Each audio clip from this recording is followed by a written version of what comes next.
അടുത്തത് സാറ്റിൻ സ്റ്റിച്ചാണ്. വളരെ ഇമ്പോർട്ടന്റ് ആയിട്ടുള്ള സ്റ്റിച്ചാണ് ഇത്. ഫില്ലിങ്ങിന് വേണ്ടി നമ്മൾ കോമൺ ആയിട്ട് സാറ്റിൻ സ്റ്റിച്ചാണ് യൂസ് ചെയ്യുന്നത്. ഞാൻ ഈ 2 ലൈനിനുള്ളിലായിട്ട് സാറ്റിൻ സ്റ്റിച്ച് വെച്ച് ഫില്ല് ചെയ്ത് കാണിച്ചു തരാം. അപ്പോൾ നിങ്ങൾ ഏതൊരു എലിമെന്റ് ആണോ ചെയ്യുന്നത് അതിനുള്ളിൽ ഇതുപോലെയാണ് സ്റ്റിച്ച് ചെയ്തെടുക്കേണ്ടത്. സ്റ്റിച്ച് ചെയ്യുമ്പോൾ ഒട്ടും ഗ്യാപ്പ് ഇല്ലാതെ വളരെ അടുത്തടുത്തായിട്ട് സ്റ്റിച്ച് ചെയ്തെടുക്കണം.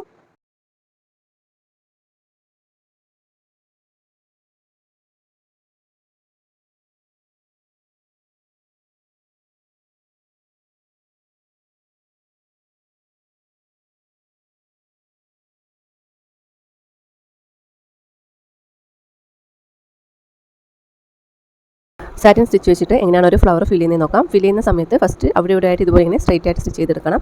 എന്നിട്ട് അതിനുള്ളിൽ ഫില്ല് ചെയ്യുകയാണെങ്കിൽ നിങ്ങൾക്ക് സ്റ്റിച്ച് ഒട്ടും വളഞ്ഞ് പോകാതെ സ്ട്രൈറ്റ് ആയിട്ട് തന്നെ ചെയ്തെടുക്കാൻ പറ്റും.